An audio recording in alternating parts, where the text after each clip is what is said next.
Previously, we talked about the 7 best things that happened to the Intercontinental Championship over the past 2 decades. However, as good as Gunther is doing right now, which is pretty good, it's going to take a lot more than just one champion and one championship reign in order to bring this belt back to where it belongs. Now, what exactly is it going to take? Well, that's the topic of this episode, because today... Please support this channel by subscribing, and you could support it even further by signing up over on my Patreon page, just like with Ron Hawthorne and Meiji Stray. Thank you and the rest of the Patrons for all the amazing support as you keep this channel going. Alright, so this video is wrapping up something of a trilogy that I started with talking about when the Intercontinental title jumped the shark, which was followed up by last week's video where I talked about the best things that happened to the Intercontinental Championship over the past 20 years. And today, going into the future, we're going to be talking about my ideas for what I think it'll take in order to bring this belt back to the prestige level that it really should always have been at. And to start things off, I'm going to give you a complete list from that first video that I talked about, where I mentioned that the Intercontinental title really isn't that stepping stone belt that we all think it is, especially when you look at every former champion. Okay, so last time it was an amazing and disappointing 72.2% of former Intercontinental champions that would never go on to hold anything bigger in WWE. Now, that list was only concerning the first 20 years of the Intercontinental Championship. However, when we look at the entire list as of this recording, it's only 56.2%. But while that is better, it's still over half. However, another percentage that did go up was the amount of former world champions that would win the IC title, as the first time around it was only Pedro Morales, but now we're up to 12 wrestlers who accomplished this feat. And of course, let's not forget about the main statistic. In that previous episode, it was only a quarter of former Intercontinental champions who would use that belt as a stepping stone on their way to the world title. However, this time around it is a bit better, but not by much, as 30.3% of wrestlers, again as of right now, would go on to be future WWE champions. But just keep in mind that a lot of these wrestlers are still active, so you never know what tomorrow will bring. Okay, so the reason why I bring this statistic up is because a lot of people still, even today, have this mentality, even though I proved that it really was never true, that the Intercontinental title is a stepping stone onto the path to the World Championship. And while that's not actually the case, my first remedy for this championship is to actually make it so. Let's have this title live up to that stepping stone reputation that it has, even though it's not really warranted.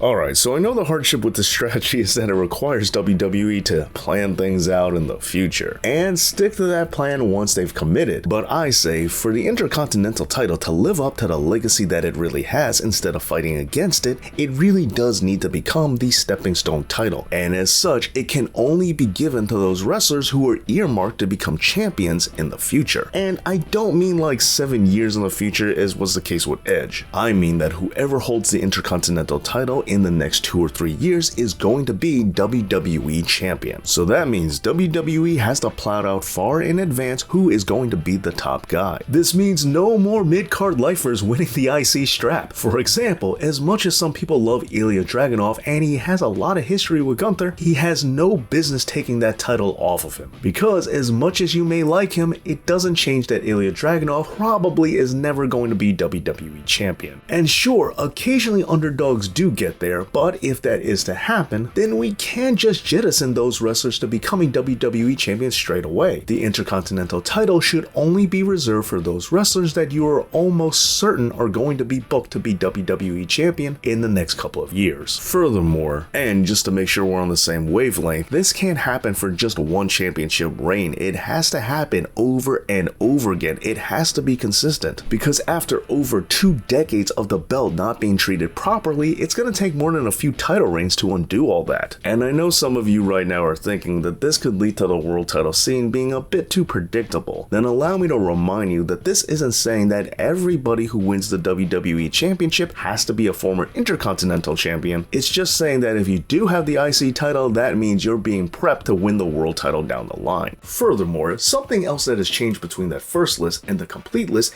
is that WWE now has another mid-card title with the United States Championship. I know they also had the European and the Hardcore Championship, but come on, those don't count.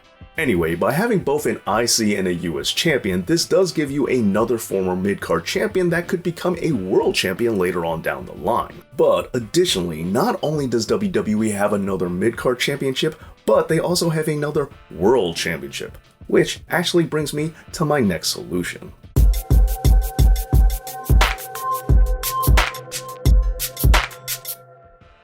Okay, so I'm perfectly aware that this new world title has just been brought to WWE, and I know there are some of you younger fans out there who like the idea of 2 world championships. But nevertheless, I say having only one world title was one of the more beneficial things that could happen to the Intercontinental Championship, as it brought this belt closer to the front of the line. But I do feel like WWE didn't commit to this idea as much as they could have, as I feel when you have a part-time world champion, anytime he's not on a pay-per-view, the Intercontinental title should be the main event. And regardless as to the status of the world champion, I still think that this is a tactic that we should employ for both Raw and SmackDown anyway, as having an Intercontinental title bout on your main for weekly television is a great way to really showcase the strap, especially if this means that it winds up changing hands more frequently than the WWE Championship does. It would make for some really exciting television if you have the Intercontinental title bounce around between 2 or 3 guys who are the hardest working in the company and are going to be WWE champions within the next couple of years. It's important to think of this as an overall system where this becomes the workhorse championship that we were always told that it was, where the guy who's the hardest working is given this title as a reward for his efforts,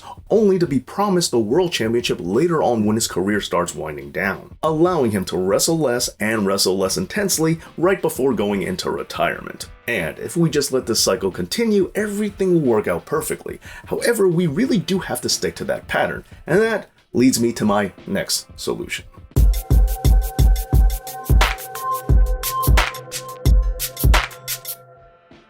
Okay, so this is a big one for me, and it's the idea that once you become a world champion, you cannot go down and become a mid-card champion ever again. And in some ways, I even think once you get a world title shot on a big pay-per-view such as WrestleMania, even if you don't win it, that should still prevent you from winning the Intercontinental Championship in the future. As to me, this makes the secondary championship look like the dreaded consolation prize that so many people are against. But really, my biggest problem is that it just throws the whole equation off, and it's this equation that we need to have in place in order for everything to work in tandem. Now, I'm aware that some people feel that this adds value to a mid-card championship, and while that's true to a degree, I think it's much better if you avoid this practice, as it's more beneficial in the long run. By having a more clear-cut delineation between world champions and intercontinental champions, you do a much better job of defining what these boundaries are. And while this might have been common practice in other promotions such as WCW, personally I think it just made the whole lines of separation way sloppier and didn't really benefit their secondary titles. I also feel that it made their former world champions seem as if they were dropping a level, or that creative had nothing better to do with them. If you follow a straight upward path, then nobody looks like they're going down a peg, and it also makes the rises look even more important, because once you're up there, you stay there. Now of course, like everything we've been talking about, this requires WWE booking a system, a true well thought out, well planned in advance methodology. This wouldn't just be booking for a single match, this wouldn't just be booking for a single week of television, this wouldn't just be booking for a single storyline. This is laying out all your players on a map and knowing where everybody's going, knowing exactly which piece of the puzzle is going where and when. And of course, cards subject to change. Things happen. Sometimes someone gets injured and sometimes someone gets over more than you think they were going to. So of course you can adjust for these conditions, but it's important to have a roadmap even if there are detours, because it ensures that no matter how you get there, you still end up at the same destination, which is exactly the goal here.